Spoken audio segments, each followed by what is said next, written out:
Hello everyone, this is part 20 of What If Naruto was exiled after he brought Sasuke back, and I hope you guys enjoy this video and to like, to subscribe, to share, and check out the playlist, to see more comment down below.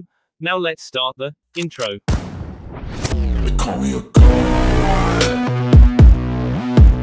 They call me a god. They call me a god. Join my membership, the perks are great. It's in the description. Be sure to like and subscribe, it gives me more motivation. Enjoy. Konoha. Tsunade smiled as she read the report. Jiraiya, leaning against the wall, was getting impatient. Well, they decimated the forces that attacked Suna, and Naruto's friend, the Melwasu, air delayed and did some damage to Orochimaru's main force in wave, forcing them to reroute back through Suna and pass. Have the team left yet? The Toad-Sanin asked. Yes. Hana and Kiba both are taking several of the Inuzuka hounds, along with Shino, Temari and Shikamaru. All your eggs in one basket, Haim. Jiraiya said. I want to make sure they get back here. The Hokage said. All of them, or just a certain blonde Gaki we both know and love. Tsunade handed him a scroll. This came from Kakashi, describing both Mikahamaru and Naruto's appearances, along with the abilities he witnessed. Jiraiya read it and whistled. A chakra bomb, and wind manipulation without wasting chakra. He then looked at his former teammate. What are we going to do about their appearances? You know, most of the civilian population isn't too intelligent. Tsunade sighed, remembering the visit from the QB. I don't know, but if Naruto leaves, then so do I. I only took this job because of him. I don't care if he has 9 or 900 tails, he's the brat I think of as my own. Jiraiya nodded, figuring that. I agree with you. Wherever the brat ends up, I'll be there too. The two teammates shared a look, an unspoken accord reached. So, what can I do? He asked. You're going to stay? She asked. I'm sorry I missed the little insurrection, but I was gathering information. It seems the Akatsuki are down to only 2 or 3 members, and they're not that powerful. Someone is hunting them down, but there is only vague descriptions of the attacker that matches the report from Asuma. Tsunade shook her head. As long as they're not chasing Naruto, I don't give a damn if they wipe each other out. She pointed at the city map. I want you and Gamabunta at the gate when Orochimaru get here. We're going to face him while everyone else deals with his army. And the Uchiha? Jiraiya asked. Tsunade gave a feral smile. I think Naruto will want to deal with him. It's been long overdue, of course that's if Hinata don't beat him to it. Jiraiya shuddered, remembering his own encounter with the spirit of vengeance possessed Hyuga and his inability to move after she was done with him. Never again will I throw Naruto off a cliff or endanger him in any kind of training. I will respect him and give him the attention as a sensei should.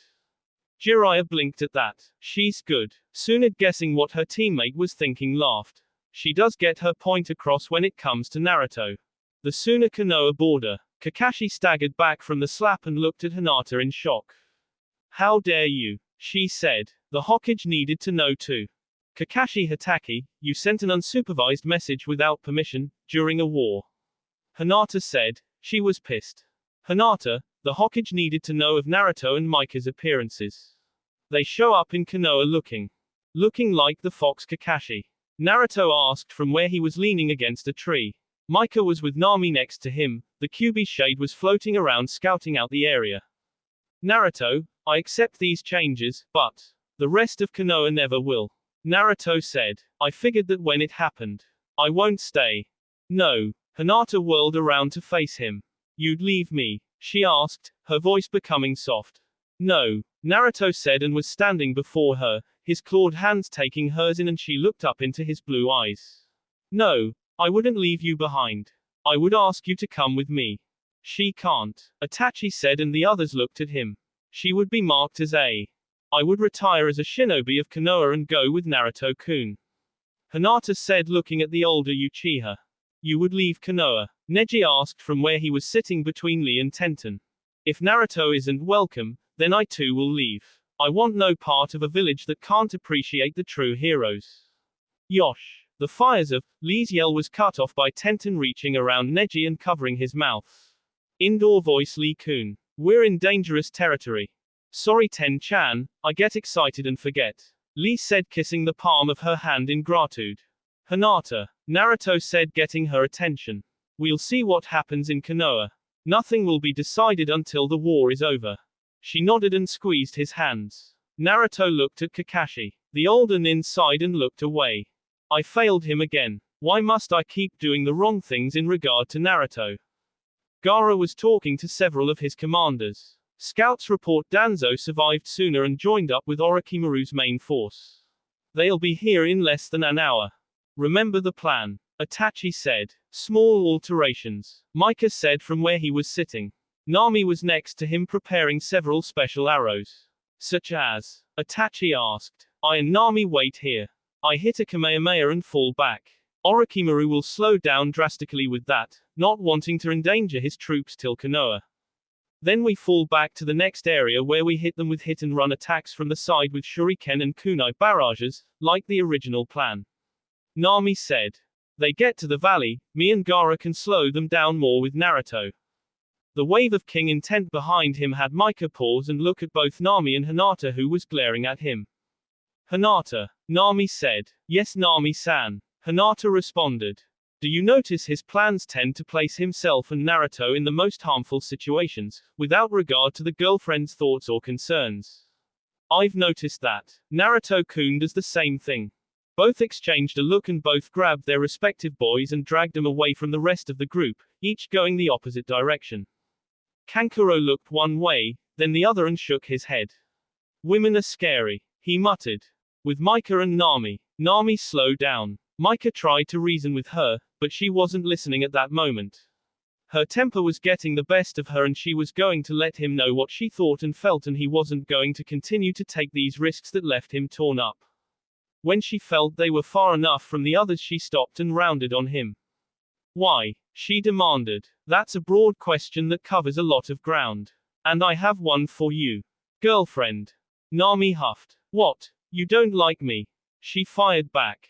It's not that. Am I not pretty enough? Nami continued. No, you're very beautiful, Micah tried, but Nami continued to build steam. Then why is it you seem to want to K yourself instead of answering the bond? Nami said and Micah froze. She knows about it. I can feel you constantly now. Nami said gaining his attention back. You're here always. I don't if it's what happened in the Underverse, the bond from my grandfather's sword or some strange magic. But I feel you always now. I know where you are without looking, your emotions I can feel them like a second skin. Micah looked at her not sure what to say. It's my fault, he finally said. Hinata and Naruto. Hinata shoved him against the tree and held him there, her tiny hand to his chest. Stop trying to take on all the responsibility, it's not yours Naruto-kun. Sasuke and are traitors and not your responsibility. We do this right, we K them both and we leave Konoha. You would really leave Konoha for me? Naruto asked, his voice softening and his eyes shadowed. Hinata seeing the Naruto beyond his mask slip out. She hugged him. I would. You are all that matter to me Naruto-kun. Ever since I was a little girl and you stood up to those bullies. I remember you when I was 5 years old. I watched you since then. I've Ked. I Ked my father, in the last 3 years I've fought to protect you and become stronger for you to notice me. Hinata buried her head against his chest. I removed myself from Hyuga matters and will not take a family name unless it's yours. If you want to live in Konoha, that is fine. If you want to travel the world that is too. I don't care where you go, as long as I go with you. Naruto sighed. He was full of doubts. He was worried about Hinata. He was a freak. I have 9 tails and whisker marks. I control a mystical ability called Vunla and my best friend brother is a draconian, while I am a kitsune in the making. Everything in Naruto was screaming at him to mark his mate and make her his. But his human side was telling him to let her go. To let her be free of his stigma. Vunla, what am I to do? In the short time I've really gotten to know her I can't think of time without her, but if she stays, she will be branded and an outcast. Not in Underverse. Naruto closed his eyes. Takisis. There was nothing and Naruto held on to Hinata. I don't want to lose you Naruto-kun. I want to be with you always. Hinata said and Naruto felt her rubbing her nose against his chest. Are you wiping your snot on me? He asked and Hinata laughed. Nami and Micah. Micah ducked the punch and sighed. What do you mean it's your fault? The lavender-haired archer demanded. Thank Kami she's not using her bow. I'd be a pincushion, Micah thought as he ducked a roundhouse kick. Will you stop trying to hit me and let me tell you what I think is happening? Nami stopped in mid-swing, her fist inches from his nose. Micah sighed. Women. The scariest thing in the world when they're mad. He thought and sighed, taking a step back and to put a bit of distance between him and the irate female. He sighed. Pheromones. I think something caused me to jumpstart my changes and my pheromones latched onto you, and formed the bond. When we were laying next to one another back in the Undervis on the tundra, something in me saw you as my mate. So biology, Nami said, relaxing her stance. Micah nodded. Actually, I think Stormbringer is responsible. The sword is sentient and it's been bonding with me since I picked it up. Stormbringer? Nami asked. Micah pulled the sword and Nami saw there were some cosmetic changes. Air and lightning seemed to be dancing along the blade. She saw the grip had changed as well. The grip was wrapped in black hide now. She also saw the guard was etched with a dragon instead of her family crest. It has truly passed on to you, she said. Micah looked at the blade. Seems the mind in it is asleep, but I figure the power it let me use to escape Orochimaru was a chunk of its power, as it has been a while since it was actually wielded by someone who could use its power. Nami looked at the draconian before her. Back to our discussion. Yeah, girlfriend, he said with a smile, and Nami cursed her temper at times. By her vocally claiming him, she let him know that she was interested and the game's rules had just changed between them. A slip of the tongue. Some things are different in Maida. Micah laughed as he snagged an arm out and pulled her to him. His eyes danced with merriment. You know, I heard what you were willing to do if Ponfar. I was willing to risk myself to contain you if you were out of control with lust. Nami fired back. Her hand was on his chest and she was having a hard time focusing on anything but the sensation of him touching her. I wasn't out of control. My mate was right there. Micah fired back. Your mate, Nami said. Her other hand was inching up and hooked over his shoulder, her fingers threading into his long silver hair. Micah leaned in, his face an inch from hers. They were breathing in each other. Do you want to be? He asked. Her response wasn't physical. She kissed him, and they both felt as if they were aflame as their tongues battled for dominance. Naruto and Hinata. Hinata looked into the fox's blue eyes as she leaned into Naruto. No more playing the hero. I don't want a husband. Husband, Naruto said. That was sudden. Hinata blushed and looked down for a moment, then she looked up at him, determination in her eyes. Yes, you are mine, Naruto, as I am yours. I want to be your wife, have your children. I don't care if they're mortal or Hanyu. I don't care if you have 9 tails or with a rambunctious boy I first saw playing pranks on the 3rd Hokage. I don't want to be separated from you ever again. You know how much danger and pain that will bring to you, Hinata. The villagers hated me before. I don't want to see you suffer. Hinata looked at him. The Undervis. You said you were accepted there, no matter your looks. Naruto smiled. He had told her everything during their rest periods. I can't say no to her. Especially when she's sitting in my lap, rubbing my chest or tails and then looks up at me with love kit. Takisus. Is that you? Nothing responded, and Naruto was allowing Hinata to manipulate him into a position against the tree, and he realized it too late as she straddled his lap and was kissing him. Love, I like it. Naruto thought as Hinata kissed away his doubts and concerns. We need to move out, Gaara said as a runner approached. The scouts say they're not far now. Kakashi looked up from where he'd been meditating.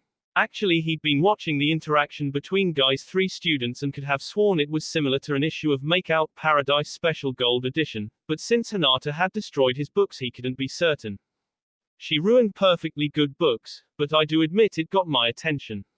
He sighed and shook his head mentally. The others aren't back yet, Itachi said from his position where he was guarding Gaara. I'll go and find Naruto and Hinata, Kakashi said, and before the others could say anything he was on his feet and gone. Itachi looked at the others. I'll find Micah and Nami then, he said, and strolled off in the direction the pair had gone. Gaara shook his head. Mistake, he muttered as a eye of sand drifted back and entered the gourd on his back. Kankuro watched his brother, who seemed to blush, and wondered what that eye had seen. Orochimaru growled as he looked at the burned-out remains of Suna. Find them, he ordered. Last count they were in the Kazekige's tower before the explosions. Danzo said. Orochimaru backhanded him and rounded on him. You fool. You walked right into their trap. They have led you around by your nose the whole time. Orochimaru hissed something to Shang, who responded in kind.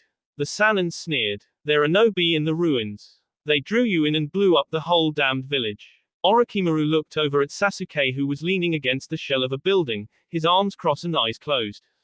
Sakura was several feet away. Where is your servant, Sai? He asked. I do not know, Lord Orochimaru. The boy has been missing since before the attack. Danzo barely dodged another blow. He's been spying on us for Konoha. No, Sai is mine. He's been my tool since he was a child. He wouldn't. Orochimaru's arm extended and he had Danzo by the T. You fool. He was a tool to the third and now fifth Hokage. I am not. They all turned as a shadow slipped from the ground and formed the young root member. I have been doing as I was ordered and watching over Uchiha. Sai said emotionlessly. Orochimaru looked at him with a quirked eyebrow. Danzo looked embarrassed as he never changed the orders he'd given the young operative, and Sai followed the letters of command down to the period. Get the army moving. The scouts say that the Kyuubi brat and the Kazekage are not far from here. We will catch up, and eliminate them. Orochimaru said. And of the Uchiha? Danzo asked. Orochimaru looked at him. His runners will catch up. He looked where the Uchiha was standing. Sakura. She bowed and the unspoken commands from Orochimaru. He saw Danzo watching his former operative and sneered. Remember, Danzo, what's mine is mine, and what's yours is mine as well. Haruno is more important than you, and when the time comes, you shall be SD. Danzo watched the pink-haired operative walk to the Uchiha. A sinking feeling hit his guts. Naruto and Hinata. His mind was fogged. He knew his hands were cupping her backside and she was plundering his mouth. The slight buzz of his vulnar senses were telling him something, but his mind and another part of his body were ignoring it and drawing his whole attention. A cough from behind Hinata had a pair of kunai grazed Kakashi's arms. Hinata turned and glared at the former Jonin-turned Genin. Her eyes became black, and Kakashi took a step back. Naruto was struggling to get his mind out of his pants, and the only thing that probably saved Kakashi's life was Naruto's grip on Hinata's posterior. Kakashi took several deep breaths and wondered if that was a flash of his life before his eyes. Finding his voice, he spoke. We need to move out. Gaara and Itachi have decided on our course of action. Hinata was still glaring at him. We really need to move now, he said nervously. Hinata closed her eyes and cursed the man's timing. We'll be there in a moment, she said, calming herself as best she could. She could feel the effect she'd had on Naruto and she really wanted to continue, but she knew it wasn't a safe place to do this. Kakashi still hadn't moved. Hinata still had her eyes closed. If you don't turn around and go back to the others, Hataki, I will make sure you never read another of those books you treasure again, as I will L off you manhood and L your eyes out. She opened her eyes to find the man gone. She turned back to Naruto and sighed. We'll finish this later. She kissed him gently and stood up. Naruto still hadn't moved and Hinata saw why. She blushed thinking of the size.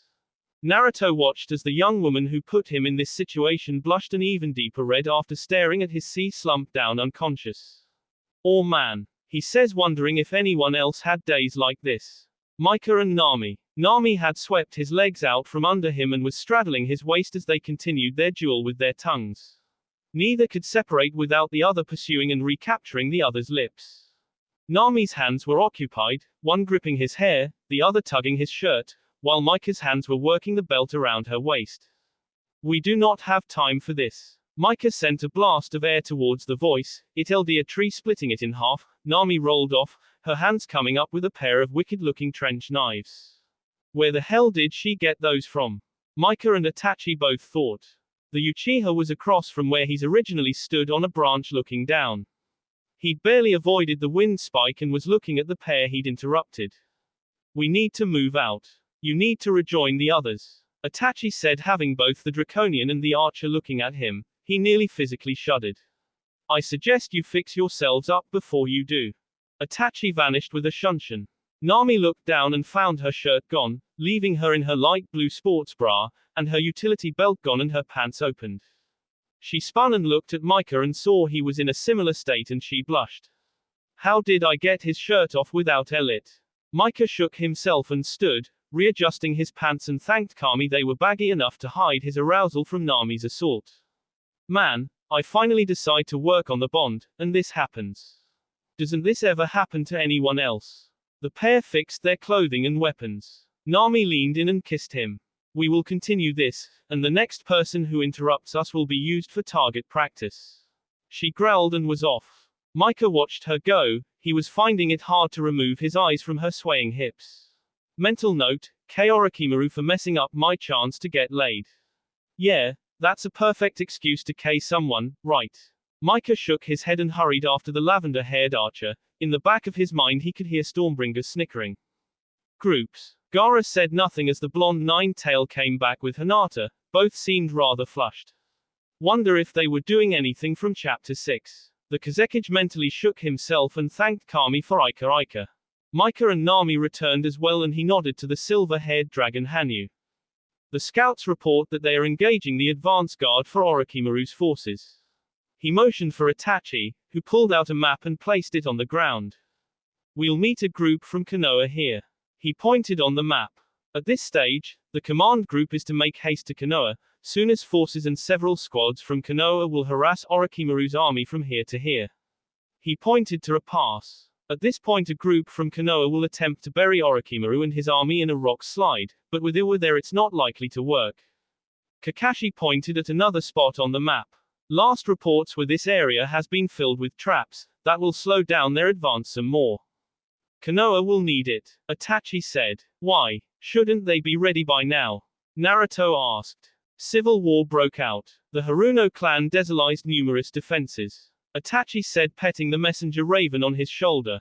Our spy also informs us that there is friction between Danzo, Sasuke and Orochimaru.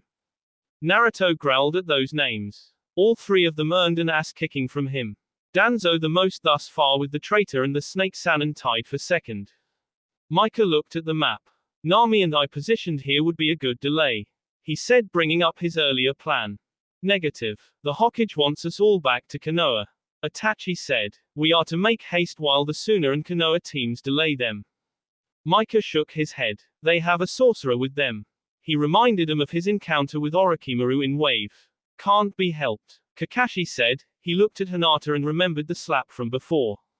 So, Konoha. Naruto said. Hinata took his hand. She could tell he wasn't ready to go back to the place that threw him away. Micah and Naruto shared a look. Blue fox eyes met gold-red dragon eyes. Both knew come hell or high water, Konoha wasn't their home any longer. Naruto was going back for his precious people. Micah was going back because of Naruto. Move out, Gaara said. 4 squads of Sunanin remained behind to begin the ambushes. I'm really developing a strong dislike for Orochimaru and all who follow him. Micah said as they led another advanced scouting group. They'd been forced to stop and fight several times as scouting groups would catch up to them. Kiba and Hana were having a blast, the Inuzuka hounds were in 7th heaven apart enemy nins, the chance to cut loose running deep to their cause. Naruto with a ridge-like strike with his hand looked at his brother and raised an eyebrow. Only developing now. I've hated the snake bastard since he attacked us during the Chunin exam. Hinata shook her head as the boys were having too much fun. Nami was bandaging her forearm where one nin had gotten a luck hit in. The girls had talked a bit during the journey. Hinata was concerned with Naruto's lack of self-worth. Nami admitted that the blonde seemed to be bipolar at times. Hinata asked the slightly older girl what she could do about it, as she had spent time around the blonde nine-tail Hanyu. Just be patient with him. Remind him you care and nothing will separate you two. The lavender-haired archer had said. Hinata asked her about Micah and Nami had blushed and looked away and Hinata smiled seeing she wasn't the only one to turn that shade of red. We need to get moving. Hana said. Her dogs were getting tired with the constant battles, and the Suna forces were slowly losing numbers. The ravine is flooded, Kiba said from where he was with Akamaru. Naruto looked at him. Spring rain season, Kiba said. Naruto sighed, remembering an early genin assignment where Team 7 had been forced to help escort wagons. The blonde had been stuck doing the work. Kakashi was too busy reading his smut. Sasuke wouldn't demean himself with heavy manual labor and Sakura shrieked at him when he asked for her to help get a wagon unstuck. It had taken a liberal amount of cage bunshin to get him out and on the dry paths. Micah looked at him. And with that, they'll swing south, he said. Kakashi looked at the map with Itachi. They'll run into the traps, but we won't be able to slow them much there. Naruto growled. Team and the snake pedophile are wearing us down. He looked over at Micah and the two shared a look. They both formed the familiar cross seals, and while everyone was looking at the map to decide their actions, they left a shadow clone in their place and slipped away. They were nearly a mile away and silently looked at one another. This keeps up, Orochimaru and his army will nearly be intact at Konoha's gates. Micah said. I know, Naruto said. He looked around. Q's still with them. How long before they figure out we snuck off? Micah shook his head. Not for some time, I hope. Nami will turn me into a pincushion for sure after this is all done. Naruto smirked. So, what's the plan? Yes, what is the plan? Both spun, Naruto's hand holding one of his mechadisciples, the orange blade blazing to life with the snap hiss, and the slight hum filling the air. Micah held Stormbringer before him. Kakashi-sensei, Naruto said, releasing his breath. You didn't think you got away alone, did you? The former Jonin turned Genin said with a U-shaped eye smile. We're going to delay Orochimaru's main force a bit more, Naruto admitted. And how do you plan to do that? Kakashi asked. Frontal assault, Micah said with a shrug. Naruto shared a similar shrug and Kakashi looked at the pair in disbelief. Before he could comment, they were attacked by another squad. Naruto-kun, are you listening?